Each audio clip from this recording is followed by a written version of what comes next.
Am I the asshole for abandoning my family after they told me I was adopted? I used to believe families were built on love, not the loud kind, not the dramatic kind you see in movies, just the quiet, reliable kind, the kind that shows up even when things are hard. That belief carried me through most of my life, until one night dismantled it completely. I'm 27 now, but for most of my childhood, I was convinced something about me was off. Not wrong, just misaligned. Like I'd been placed into the wrong puzzle. My parents never hit me, never starved me, never outright abused me, which is why it took me so long to realize something was missing. Affection in our house was conditional. Praise came with performance. Love came with compliance. My younger brother, Aaron, was the golden child. He was biological. Everyone knew that, even before I did. He had my father's eyes, my mother's laugh. Their pride followed him effortlessly. When he failed, he was comforted. When I failed, I was corrected. Why can't you be more like your brother? We raised you better than this. You're too sensitive. Those phrases became background noise. I tried harder. I excelled in school, helped around the house, stayed quiet, stayed useful, stayed grateful. Grateful, that word came up a lot. I didn't know why. I thought all families felt like this. The truth came out the night I moved back home. I'd lost my job after company layoffs. It crushed me. Not just financially, but emotionally. I felt like I'd failed at adulthood.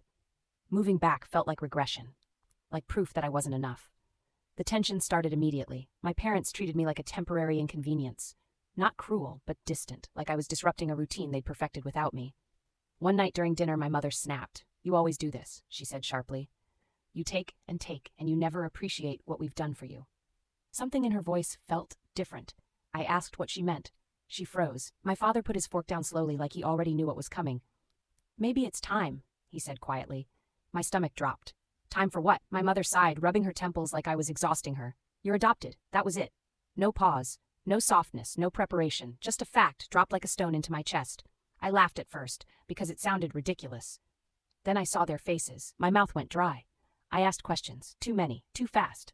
How old was I? Why didn't they tell me? Did my biological parents abandon me? My mother answered with a strange detachment. 3 months old, closed adoption. No, they didn't want you. We saved you. Saved. That word burned. Then my father said something that changed everything. "We never planned to tell you. But you're old enough now. And honestly, you've been difficult lately." I felt something inside me collapse. My entire life, every comparison, every emotional distance, every reminder to be grateful, suddenly made sense. I wasn't imagining it. I wasn't failing to belong. I was never meant to. I locked myself in my room that night and cried until my chest hurt. I didn't cry because I was adopted. I cried because my identity, my sense of safety, had been built on omission. The next morning, my mother asked what I wanted for breakfast, like nothing had happened. That broke me more than the truth itself. I told them I needed time, space, therapy. They told me I was being dramatic. Aaron told me to get over it and reminded me that at least I wasn't in foster care. That's when I packed my bag. I left without knowing where I was going, only that I couldn't stay. And for the first time in my life, I chose myself. I didn't have a plan when I left. I had a backpack, a phone with 12% battery, and a single message sent to a college friend I hadn't spoken to in almost 2 years. "Can I crash for a few days?" She replied with one word: "Always." That word alone made me cry harder than I had the night before. The first few weeks felt unreal, like I was watching someone else's life. I slept on a couch. I applied for jobs I was overqualified for and underqualified for at the same time. I avoided phone calls from my parents. When they finally stopped calling, that hurt more than the calls themselves. Silence can feel like abandonment when you've spent your whole life chasing approval. I started therapy because I couldn't sleep. Every night, I replayed my childhood like a crime scene, searching for evidence I'd missed. Moments I'd brushed off suddenly carried weight. The way my mother stiffened when I hugged her. The way my father spoke about responsibility but never about love. The way gratitude was expected, not earned. My therapist didn't tell me they were bad people. She said something worse. They treated you like a guest in your own home. That sentence stayed with me. Months passed. I found a job. I rented a tiny studio apartment with bad plumbing and a window that barely let in light. But it was mine. For the first time, I decorated a space without worrying about approval. No family photos. No expectations. Just me. One afternoon, I received an email that changed everything. It was from an adoption agency. I hadn't reached out to them yet. I wasn't ready. But somehow, through a mix of outdated records and a recent inquiry from my parents, yes, my parents, the agency found my contact information. The email was brief. They said my biological mother had left a letter. They asked if I wanted to read it. I stared at my screen for a long time before replying, yes. The letter arrived a week later. It wasn't long. but it was devastating. My biological mother wrote about being young, alone, pressured. She wrote about holding me for hours before signing papers that broke her. She didn't say she didn't want me. She said she couldn't keep me. She said she loved me enough to hope someone else would do better. I read that letter until the paper softened at the edges. For the first time in my life, I understood something clearly. I was never unwanted. I was just misunderstood. I tried telling my parents this. I sent them a message, not angry, not accusatory, just honest. I told them I was healing. I told them the truth hurt, but what hurt more was how it was used against me. I told them I needed accountability, not defensiveness. My mother replied with one sentence, "We did our best. I don't know what more you want." That was the moment I stopped trying to explain myself. Healing accelerated when I stopped seeking validation from the people who broke me. Over time, something unexpected happened. I built a family. Not the traditional kind. A coworker who checked in note if I skipped lunch. A neighbor who brought soup when I was sick. My therapist who reminded me I didn't need permission to exist. And then, one evening, I got another message. From my father. He said my mother had been asking about me. He said the house felt quiet without me. He asked if I'd consider coming home for dinner. I didn't respond right away. I sat with the question for days, then weeks. And when I finally replied, I said something I never thought I'd be strong enough to say. "I'll come. But only if we talk. Really talk." The dinner was awkward, painful, necessary. They admitted they were afraid that telling me earlier would make me leave. Afraid that acknowledging my feelings would expose their failures. Afraid that love wasn't enough if it wasn't biological. I didn't forgive them that night, but I saw something new. Regret. Healing didn't mean forgetting. It meant choosing how much access people get to your life.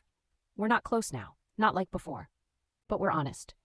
And honesty feels better than pretending. I don't live with them, I don't depend on them, I don't shrink for them. And I no longer feel guilty for leaving. Because sometimes walking away isn't abandonment. I thought healing would be quiet. I thought it would look like therapy sessions, slow forgiveness, and learning how to breathe again. I was wrong.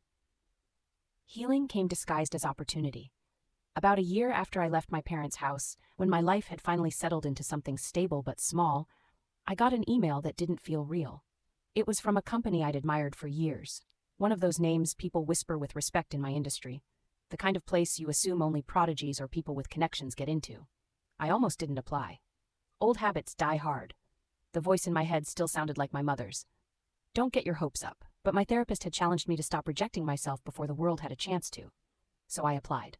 The interview process was brutal. Multiple rounds, case studies, panels, silence that lasted weeks. I told no one about it because I couldn't handle the idea of failing publicly. Then one afternoon my phone rang. I got the job. Not just any job, a senior role. Better pay than my parents had ever made combined. Relocation package, stock options, benefits I didn't even fully understand yet. I sat on my kitchen floor and cried. Not because of the money, because for the first time in my life someone had chosen me purely on merit. Not obligation, not charity, not guilt. I moved cities again. This time by choice. My life expanded quickly after that. New apartment, new routines, new confidence. I started dressing differently, speaking differently, carrying myself like someone who expected to be heard. I stopped apologizing for existing. Meanwhile, back home, things were unraveling. I didn't know at first. No one told me. I found out accidentally, through an old family friend who messaged me late one night. "Hey, are your parents okay?" That question set off alarms. My parents had invested heavily in a family business years ago, something they were proud of, something they'd always implied would someday be my brother's inheritance. Turns out the market shifted. Bad decisions piled up, loans stacked, pride delayed action. The business collapsed, debt followed. They lost the house. Then came the lawsuits. My brother moved away. Friends disappeared. The community that once praised them turned silent. And then, after almost 2 years of minimal contact, my phone rang. It was my mother. Her voice sounded smaller than I remembered. She didn't ask how I was. She asked if I was doing well. I said yes. There was a pause. Then she asked where I was working now. I told her. The silence on the other end of the line felt heavy, calculating. She congratulated me, too quickly, too brightly. Then came the real reason for the call. They needed help. Not advice, not emotional support. Money. They framed it carefully. Temporary help, just until they got back on their feet. They reminded me of everything they'd done for me. Every school fee, every roof, every meal. Gratitude again. I didn't answer right away. I asked for time. That night I didn't sleep. Not because I didn't know what to do, but because I finally understood the full circle of it all. When I needed emotional safety, they called me dramatic. When I needed truth, they called me difficult. But now that they needed financial rescue, suddenly I was family again. We met in person a week later. They looked older, smaller, worn down by reality. My father avoided eye contact. My mother cried. They apologized, but carefully. Not for hiding my adoption, not for the years of emotional distance. They apologized for how things turned out.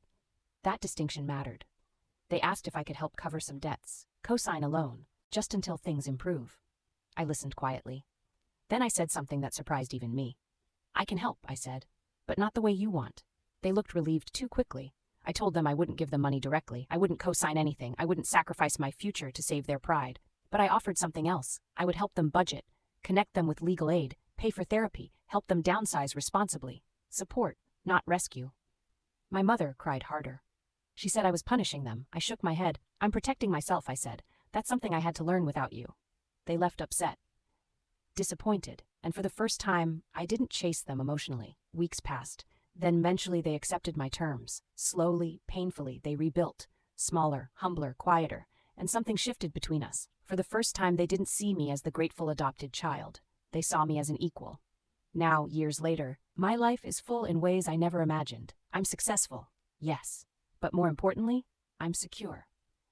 I have chosen family, boundaries, self-respect. My biological mother visits sometimes. We cook together, we laugh. We don't try to make up for lost time. We honor what we have now. My adoptive parents are still in my life, but on terms that don't require me to disappear.